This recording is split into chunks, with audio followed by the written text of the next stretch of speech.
What is biotechnology? According to American Chemical Society, it is the application of biological organism, any system or processes used by various industries to learn more about the science of life.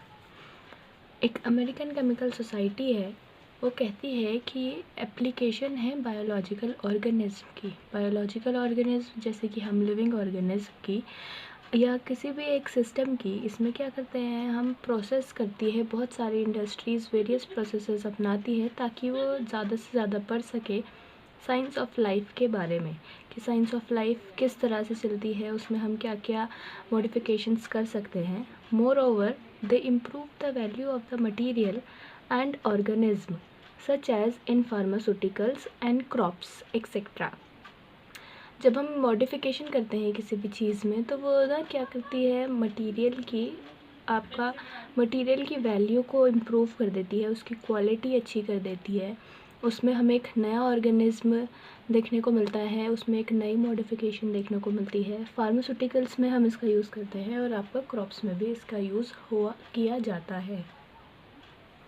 In other way it can be defined as biotechnology can be defined as application of technology using the living organism to obtain useful products। इसका कहने का मतलब है कि biotechnology क्या करता है, ये एक टेक्नोलॉजी की एप्लीकेशन है। इसके नाम से ही पता चल रहा है बायो और टेक्नोलॉजी, मतलब कि बायो यानी कि हम इसमें लिविंग ऑर्गेनिज्म यूज़ करते हैं एक टेक्नोलॉजी की एप्लीकेशंस के through.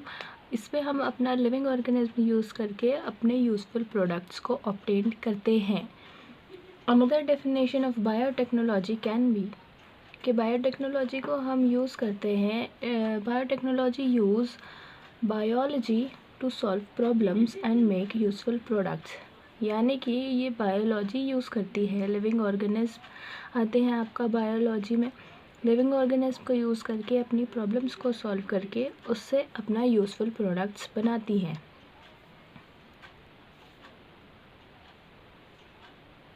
Another definitions can be, biotechnologist जो होते हैं, बायोटेक्नोलॉजिस्ट हम उन्हें कहते हैं जो कि बायोटेक के अंदर काम करते हैं, उनको बायोटेक्नोलॉजिस्ट कहते हैं। उसके एक्सपर्ट को, ये क्या करते हैं आपका, they use engineering and science to create new products from biologically based raw materials such as vaccines or food. They also develop factory processes to reduce pollution or treat waste product. जो biotechnologist होते हैं, ये आपका engineering और science को use करके एक new product बनाते हैं जो कि आपका बायोलॉजिकली बेस्ड रॉ मटेरियल से बनाया जाता है। जैसे कि हम वैक्सीन्स बनाते हैं, फूड बनाते हैं, ये आपका बायोलॉजिकली जो रॉ मटेरियल होता है उनसे क्रिएट किया जाता है। ये आपका ऑल्सो डेवलप करते हैं, फैक्ट्री प्रोसेसेस डेवलप करते हैं ताकि क्या कर सके, पोल्यूशन को रिड्यूस कर सके और वेस्ट प्रोडक्ट को ट्रीट कर सके, वेस्ट प्रोडक्ट का ट्रीटमेंट करके। Next definition of biotechnology, biotechnology uses living cells and material produced by cells to create pharmaceutical, diagnostic, agricultural, environmental and other products to benefit the society। Biotechnology क्या करती है, ये आपका living organism को use करके, living cell को use करके, या मटेरियल जो भी आपका एक सेल प्रोड्यूस करता है उनको लेती है और उनसे नए नए फार्मास्यूटिकल प्रोडक्ट्स बनाती है, डायग्नोस्टिक प्रोडक्ट्स बनाती है, एग्रीकल्चर के फील्ड में भी इसका बहुत ज़्यादा यूज़ रहता है, एनवायरमेंटल प्रोडक्ट्स बनाती है और अदर प्रोडक्ट्स जो कि आपका सोसाइटी के लिए बहुत बेनिफिशियल रहते हैं। Who is the father of biotechnology? So biotechnology के फादर हैं आपके कार्ल रिके। इन्होंने 1917 में मोर देन 1 लाख शिप्स और पिग्स ग्रो किए थे अपने एग्रीकल्चर लैंड में, और इन्होंने ही बायोटेक्नोलॉजी टर्म को भी कॉइन किया था। ये एक हंगरी के साइंटिस्ट हैं, हंगरी इंजीनियर भी कहते हैं इनको। Father of modern biotechnology, modern biotechnology के फादर हैं आपका डेनियल नेथन्स। डेनियल नेथन्स जो हैं उन्हें नोबल लॉरेट भी मिला था मेडिसिन में, नोबल प्राइज़ मेडिसिन्स के लिए 1978 में। इन्होंने इंट्रोड्यूस किया था मेथड जिसमें वो एंजाइम्स को यूज़ करते थे जो कि एक्ट करते हैं डीएनए के डबल हेलिक्स स्ट्रक्चर में।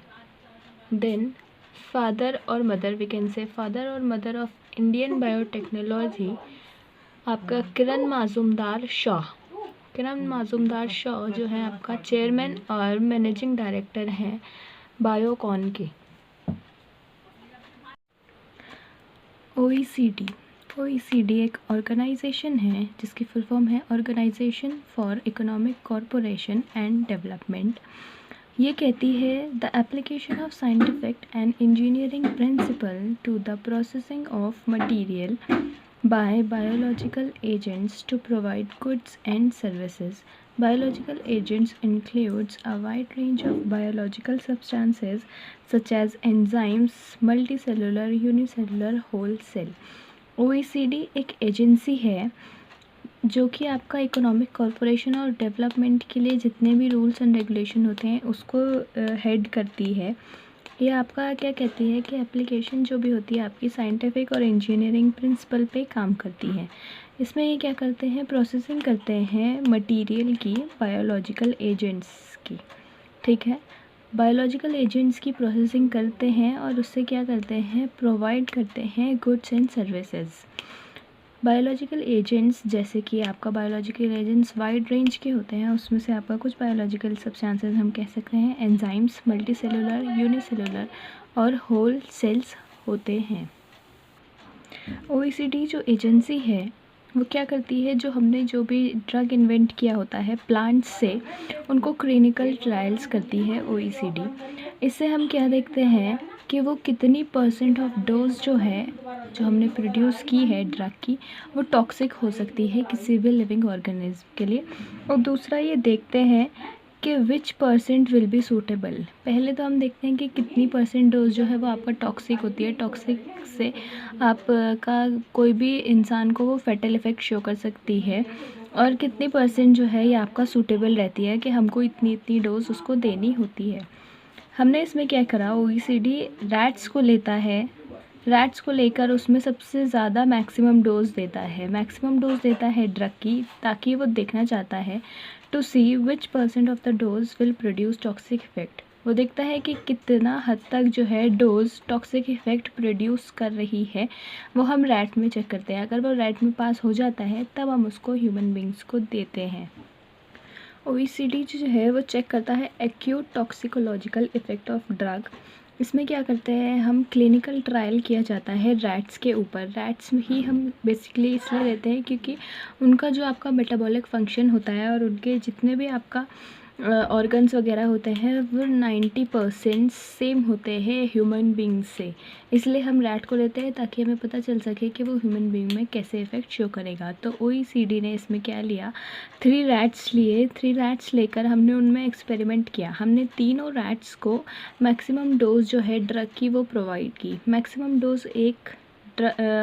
डोज जो है वो 2000 mg पर kg of weight of the rat दी जाती है। इसमें हमने देखा कि अगर 3 रैट में से 2 रैट एक्सपायर हो गए, 2 रैट मर गए, तो हमें पता चल गया कि आपका डोज जो है वो टॉक्सिक है, हम इसको नहीं दे सकते। फर्दर हम 3 रैट्स लेंगे। हमने फिर फर्दर 3 रैट्स लिया, हमने उनको अब डोज जो है जितनी हमने पहले दी थी उससे हम थोड़ी सी कम देंगे। अब हमने 1750 डोज दी। 1750 हमने जो दी उसको डोज, उसके बाद हमने देखा कि अब कितने रैट एक्सपायर हुए। फिर हमने देखा कि फिर 2 रैट एक्सपायर हुए। Then we will decrease the dose, हम फिर से डिक्रीज़ करेंगे डोज़। उसके बाद हम फिर से देंगे 3 रैट्स को। हम ये प्रोसेस तब तक रिपीट करते रहेंगे अनटिल 3 में से 2 रैट्स ज़िंदा रहते हैं, चाहे 1 मर जाए। लेकिन हम ये देखना चाहते हैं कि जितना ज़्यादा नंबर ऑफ़ रैट्स जो है लाइव रहते हैं उस डोज़ पे। अगर जितने 50% ऑफ़ रैट जो है सर्वाइव कर जाएंगे इस प्रोसेस पे, तो हम वो डोज जो है फर्दर मार्केट में निकाली जाती है ह्यूमन बींग्स के लिए। What is biomedical engineering? Biomedical engineering एक एप्लीकेशन होती है। It is the application of engineering principles and designing concepts to medicine and biology for health care purposes. Example diagnosis और थेरेपेटिक्स। ये कहते हैं कि इसके नाम से ही पता चल रहा है बायोमेडिकल एंड इंजीनियरिंग। बायोमेडिकल यानी कि आप इसमें बायोलॉजी का यूज़ करते हैं मेडिसिन्स बनाने के लिए, और आपका इंजीनियरिंग के प्रिंसिपल्स यूज़ किए जाते हैं मेडिसिन को डिज़ाइन करने के लिए। ऐसा ही डेफिनेशन कहती है कि एप्लीकेशन है इंजीनियरिंग के प्रिंसिपल को यूज़ करते हुए हम इसमें डिज़ाइन करते हैं कॉन्सेप्ट्स टू मेडिसिन्स, और बायोलॉजी को हम इसलिए ध्यान रखते हैं ताकि वो हेल्थ केयर पर्पसेस में काम आ सके। इसमें हम जो मेडिसिन बनाते हैं वो डायग्नोस्टिक और थेरेपेटिक इफ़ेक्ट शो करनी चाहिए। Its application include biocompatible prosthesis, various diagnostic and therapeutic medical devices like MRI, ECG, EKG, etc. Biomedical engineering में हम जो हैं बायोकम्पैटिबल प्रोस्थेसिस यूज़ करते हैं जो आपकी बॉडी के लिए कंपैटिबल है, उन चीज़ों का यूज़ करते हैं। वेरियस डायग्नोस्टिक और थेरेपेटिक मेडिकल डिवाइसेस बनाई जाती हैं जैसे कि MRI, ECG एंड EKG। ये आपका बायोमेडिकल इंजीनियरिंग में आती है। इसमें क्या है, हम आपका बायोमेडिकल इंजीनियरिंग में मैन्युफैक्चर करते हैं आर्टिफिशियल हिप्स को, हार्ट वॉल्व्स को, और बॉडी स्कैनर की तरह यूज़ किए जाते हैं बायोमेडिकल इंजीनियरिंग में। Biochemical engineering deals with the design, construction and advancement of unit processes that involve biological organism or organic molecule and has various application in area of interest such as biofuel, foods, pharmaceuticals, biotechnology और water treatment. Biochemical engineering में हम किसी भी चीज़ के design के लिए, उसके construction के लिए, उसके एडवांसमेंट के लिए, किसी भी एक यूनिट प्रोसेस के लिए जो कि आपका इन्वॉल्व होती है बायोलॉजिकल ऑर्गेनिज्म में और ऑर्गेनिक मॉलिक्यूल्स के लिए, इनका वेरियस एप्लीकेशन हम यूज़ कर सकते हैं बायोफ्यूल्स बनाने में, फूड बनाने में, फार्मास्यूटिकल्स में, बायोटेक्नोलॉजी में और वाटर ट्रीटमेंट में यूज़ होता है। एप्लीकेशंस ऑफ बायोटेक्नोलॉजी की बहुत सारी एप्लीकेशंस है जो कि आपका बहुत सारी जगह यूज़ की जाती है बायोटेक्नोलॉजी। सबसे पहले है रेड बायोटेक्नोलॉजी को हम डिफ़ाइन करते हैं मेडिसिन्स में और फार्मास्यूटिक्स में। ग्रीन बायोटेक्नोलॉजी को हम यूज़ करते हैं एग्रीकल्चर के लिए और फूड के लिए। वाइट बायोटेक्नोलॉजी यूज़ होती है आपका इंडस्ट्रियल प्रोसेसेस में, और ब्लू बायोटेक्नोलॉजी आपका यूज़ होती है इन्वायरमेंट में। सबसे पहले हम पढ़ेंगे कि एग्रीकल्चर में बायोटेक्नोलॉजी का क्या यूज़ है। तो एग्रीकल्चर बायोटेक्नोलॉजी को हम एग्री बायोटेक्नोलॉजी भी कह सकते हैं। They uses genetically modified crops, enables the farmer to obtain maximum yield and to minimize the use of fertilizers and chemicals and minimize their harmful effect on environment. Agriculture biotechnology में क्या करते हैं, हम genetically modified crops का use करते हैं।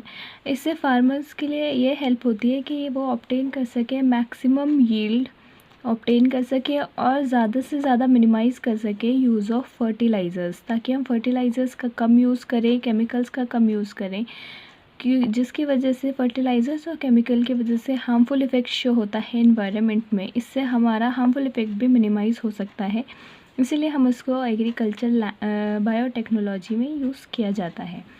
इसमें सबसे पहले आता है एग्रीकल्चर बायोटेक्नोलॉजी में आपका